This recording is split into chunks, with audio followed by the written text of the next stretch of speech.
আপনি সকালবেলা ঘুম থেকেই উঠতে পারেন না, আপনি জগৎ কিভাবে বিজয় করবেন? আপনি ঘুম থেকে সকালবেলা উঠতে পারেন না। আপনার শরীরে যে কাপড়টা দিয়ে আছেন, মানে একটা কাঁথা বা একটা কম্বল, এই কম্বলটা যিনি সরাতে পারেন না, উনি কিভাবে গোটা পৃথিবীকে উল্টে দেবেন বলেন তো?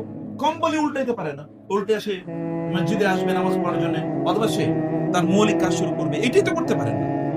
আপনি তো একটা পাখির মতো না, যে পাখি সকাল থেকে চেষ্টা করে ঘুম থেকে জেগেই তারপরে সে তার খাদ্য আহরণের জন্য সে চেষ্টা করে। আপনি তো ওই পাখির মতো হলেন না।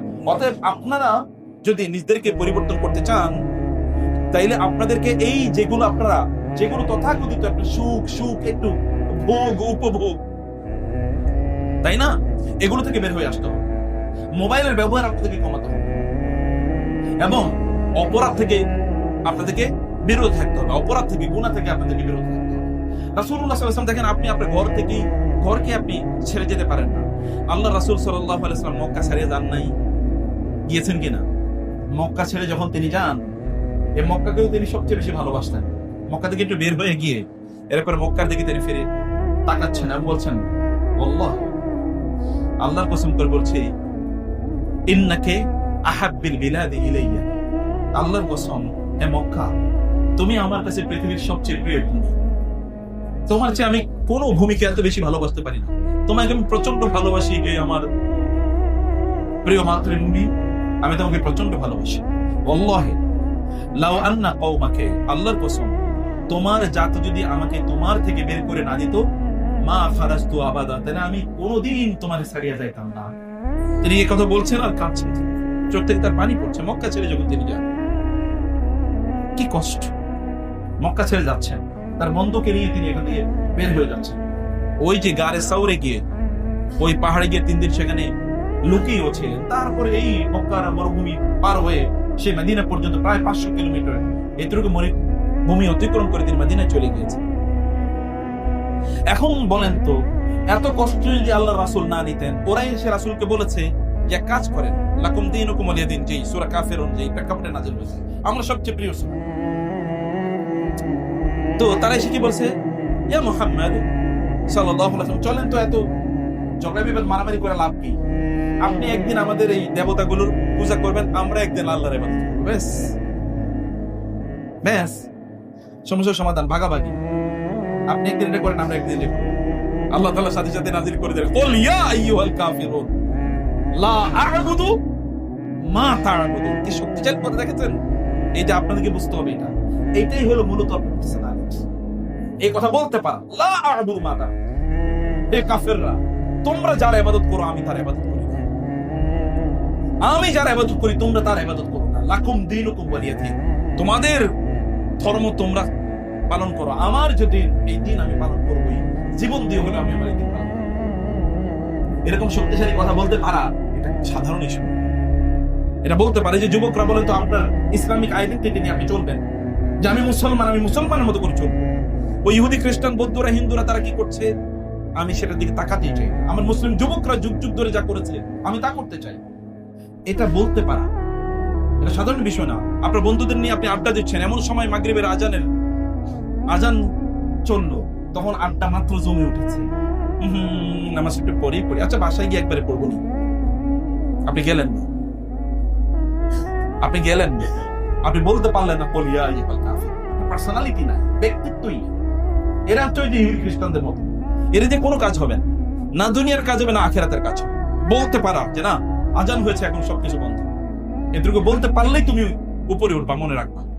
এটুকু বলতে পারলেই আপনি উপরে উঠবে, মনে রাখবেন। এই যে বুড়োরা বলছি, কোথায় বসে কথা বলছেন, নামাজের সময় হয়ে গেছে, সব বন্ধ, কোনো কথা চলবে না। বলতে পারা যে এখন তোমার দোকানের টেলিভিশন বন্ধ করে দাও, এখন আজান হচ্ছে, এটুকু বলতে পারাই কি আপনি? এটা যারা কারা বলতে পারে দেখেন তো, এটা কারা বলতে পারে? যারা সমাজকে পরিবর্তন করতে পারে। আর আপনি আচ্ছা চলুক, আর চলুক, যা চলুক, আমার কিছু করার নেই, আমি আর কি করবো, এরকম যারা মনে করে, তারা কোনোদিন তারা কিছু করতে পারবে না। রাসূল যদি মক্কা থেকে মদিনায় হিজরত করে না যেতেন, তাহলে আমরা আর মুসলমান হইতাম না। কি বলেন? মক্কার বাইরে তো ইসলামই যেত না, আর কম্প্রোমাইজ করলে তো তারপরেই তো শেষ। ঠিক আছে, সবাই মনে করতে যাচ্ছে ঠিক আছে, কিছুদিন সেকুলারিজম, কিছুদিন কি ন্যাশনালিজম, কিছুদিন ডেমোক্রেসি, এগুলো মিলিয়ে আমরা মিল্লা জিল্লা মুসলমান, তাই না? এটা মিল্লা জিল্লা মুসলমান, আমরা কিছুদিন হিন্দু, কিছুদিন বৌদ্ধ, কিছুদিন মুসলমান, কিছুদিন হিন্দু, কিছুদিন খ্রিস্টান, এরকম টাইপের একটা মুসলমান হয়ে গেছে। আবু লাহাব, আবু জাহালরা যদি বুঝতো এইরকম টাইপের মুসলমান হওয়া যায়, তাইলে তারা ইসলাম গ্রহণ করতে কোনো বাধা তাদের থাকতো না, কোনো বাধা থাকতো না, কোনো বাধা থাকতো না। আল্লাহ রাশি নামক এক ব্যক্তি, তিনি ইরাক থেকে এসেছেন, মক্কায় তিনি এসেছেন। আসার পরে তিনি এখানে উট বিক্রি করবেন, অথবা অন্য জায়গা থেকে তিনি এসেছেন, খুব দামি উট বিক্রি করেন। তিনি এসে মক্কায় যখন উট নিয়ে আসলেন, খুবই চমৎকার উট, আবু জাহেল উট দেখে বললো যে সুন্দর উট তো, আমি এটা কিনতে চাই, কত? বলেছে এত। বলেছে ঠিক আছে, তুমি আমাকে সবাই চেনে, আমার নাম বললে চলবে, আমি তোমার এটা কিনবো। দামাদামি বলে, দামাদামি করিস না, আমি নিচ্ছি, আবার দামাদামি। এই লোক তো মনে করছে যে আরে এত ভালো মানুষের কাছে, তো বড় লোকের কাছে বিক্রি করলাম, এত নেতা, আপনি তো বুঝেন, খুব টাকা পয়সাওয়ালার মালিক এবং এলাকার সবচেয়ে প্রভাবশালী মানুষ, সে কি আর কম দামে কিনবে নাকি? সে তো বেশি দামে কিনবে, একটু বেশিই দেবে। এই লোক মনে করছে যে ঠিক আছে, ভালো নিয়ে গেছে, আচ্ছা ঠিক আছে, কালকে দেখা করো, কালকে টাকা দিয়ে দেবো না। আফসাবে আলো। পরের দিন উনি গেছেন আবু লাহাবের কাছে, আবু জাহেলের কাছে। তো আবু জাহেল কি বল না, আমার ওই যে উটের টাকাটা দেবেন। বলে তুমি উট চিনি না তো তোমারে, আবার কি উট, কি বলো এগুলো? বলে মানে কি, ওই যে গতকাল আপনি আমার উটটা নিলেন না, বললেন না সবচেয়ে সুন্দর ভালো দেখে আপনি বলতে হয়েছে। বলে মানে কি, আমি তোমার চিনি না তো, আমি তো তোমার কোনোদিন দেখি নাই, যাও এখান থেকে, না এদিকে তো লোক ডাকবো তোমার পিটাবে, মাস্তান আর কি, সন্ত্রাসীরা যা করে। বলে বললাম যে আপনি মনে ভুল করছেন, আপনি আমাকে যেতে পারছেন না, এই যে এরকম এরকম। বলে তুমি এখান থেকে যাবা নাকি আমি মানুষ ডাকবো তোমার পিটানো নিয়ে? এ লোক দেখলো সর্বনাশ, এ তো আমি বড় পাটপারের কাছে আমি পড়ে গেছি, করণীয় কি? সে জিজ্ঞেস করলো ভাইয়া এই মক্কার নেতা কার? বলে যে ওই যে দারুল নদওয়াতে, তাদের সংসদে এখানে বসে আছে, সেখানে গেল। বলে যে ভাই, আমি এই যে আবু জাহেল এর কাছে আমি ভোট বিক্রি করেছিলাম, উনি আজকে টাকা দেওয়ার কথা, উনি এখন আমার চেনেই না, দিচ্ছে না। করণিক বলে যে আবু জাহেল এখানকার সবচেয়ে বড় নেতা, তার বিরুদ্ধে আমাদের কিছু বলার নেই, না দিলেও কিছু বলার নেই। বলেন কি ভাই, আমি না আমার টাকা পাবো না, আমার একটু বলেন তো কিছু, আমি করবো কি? তখন ওইখানকার কিছু দুষ্ট ছিল, দুষ্ট বলে ওই যে রাসূল ইসলাম তখন ওই দিক দিয়ে যাচ্ছে, বলে যে ওই যে মুহাম্মদ যাচ্ছে না, উনিই পারবে আবু জাহেলের কাছ থেকে টাকা তুলে দিতে, ওনাকে গিয়ে। ওদের উদ্দেশ্য হলো রাসূলুল্লাহ সাল্লাল্লাহু আলাইহি ওয়াসাল্লাম যখন আবু জাহেলের কাছে যাবে, তখন রাসূল ইসলামকে আবু জাহেল কি করবে? অপমান করবে, লাঞ্ছিত করবে। এটা দেখে তারা একটু হাততালি দেবে, তাদের মজা লাগবে, ভালো লাগবে। মুসলমানদেরকে, দিনদারদেরকে যখন অন্যরা জুলুম অত্যাচার করে, তখন আমাদের দেশের একদল লোক হাতে তালি দেয় কিনা, ধরছে সন্ত্রাসী, ধরছে মৌলবাদী, ধরছে চৌকি, ধরছে। এগুলো তো বাংলাদেশের মিডিয়া এই কাজগুলি করছে যুগ যুগ ধরে, এই কাজগুলি তারা করছে। অতএব এইরকম একটা মৌকা ওরা পেয়ে গেল। মৌকা ওরা পাওয়ার পরে এই লোক গিয়ে রাসূল সাল্লাল্লাহু বললেন যে আপনার কথা শুনেছি, এরা আপনার কথা বলেছে, আমি আবু জাহেলের কাছে এরকম টাকা পাই, ওট নিয়েছে, আমার টাকাটা দেন। বলে তাই নাকি, আসো। হাত ধরে নিয়ে গেলেন আবু জাহেলের কাছে, গিয়ে তার দরজায় টাকা দিলেন। কে? আমি মুহাম্মদ। আপনি কেন এসেছেন? বলে এই লোক আপনার কাছ থেকে টাকা পাবে, ওট বিক্রি করছিলেন, ওট বিক্রি করছিল আপনার কাছ থেকে, আপনি টাকা দেন নাই, এই কারণে আমি নিয়ে এসে ওর টাকাটা দিয়ে দেন। টাকাটা দিয়ে দেন তো ফাইলেহি। আবু জাহেল বলে একটু দাঁড়ান, একটু দাঁড়ান, আমি এখনই দিচ্ছি, আমি এখনই দিচ্ছি। বলে আবু জাহেল কি করলো, ভিতর থেকে আইনা টাকাটা এনে দিয়ে দিল এবং এই লোক চলে যাচ্ছে। এই লোক অবাক।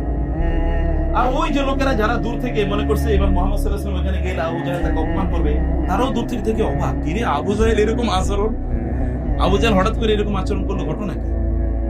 রাসূল সাল্লাল্লাহু আলাইহি ওয়াসাল্লাম এখান থেকে বলে চলে গেল, ওই লোকও চলে গেল। এবার তারা গিয়ে আবু জাহেলকে জিজ্ঞেস করলো, আবু জাহেল ঘটনা কি? বলে আল্লাহর কসম, যখন মুহাম্মদ আমার কাছে এসেছিল, তখন আমি দেখেছি তার পেছনে এত ভয়ঙ্কর টাইপের একটা উট, ভয়ঙ্কর টাইপের, এরকম আমি দেখিনি।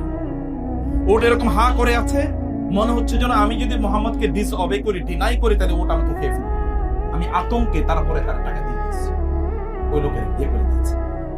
কমফোর্ট জোন থেকে বাইরে হয়েছে কিনা? আর বলতো ভাই তুমি কি মুসলমান? যেমন এখন আমরা করি, ধরুন কোন একটা লোকের অন্যরা মারতেছে, আপনি পাশে দিয়ে যাচ্ছেন, যাওয়ার সময় বলেন এই তোমার আকীদা, এই তোমার মাযহাব কি, এই তোমার ধর্ম কি, তুমি কি মুসলমান নাকি তুমি হিন্দু নাকি তুমি বৌদ্ধ, এরকম অথবা তুমি কোন দল গো, তুমি কি এই রাজনৈতিক কোন দল গো, তুমি এই দল ওই দল, যাও তুমি যেহেতু আমার দলের লোক না, ওদের তোমার মার। এরকম আছে কিনা? আপনার দলের লোক না, এই কারণে মারছে দিকে আপনি কিছুই মনে করেন না। বাংলাদেশের এরকম মানুষের কোপে মারছে না, এখনো মারছে, আগেও মেরেছে, এখনো মারছে, কিন্তু এগুলো দেখেন অন্য কেউ কোনো কিছু বলছে না, অথবা ওই দল করে না দেখা, অতএব এখানে কোনো আলোচনা নেই। তো আল্লাহ রাসূল বলতে পারতেন যে তুমি তো আমার দলের লোক না, তুমি তো মুসলমান না, আমি তোমার জন্য কেন বলবো? তিনি বলেন নাই। কমফোর্ট জোন থেকে বের না হলে আপনি কোনোদিন বড় কোনো কিছু করতে পারবেন না। এই কারণে বলছি, আপনার সারিরা, আপনার ভেতর সিরা, উপরটা যত সুন্দর করবেন, ভেতরটা তার চেয়ে আরো বেশি সুন্দর করবেন। যেন ভেতরের কারণে উপর দিয়ে আপনার কেবল কি হয়, আলোর মতো এরকম ঠিকরে বের হয়।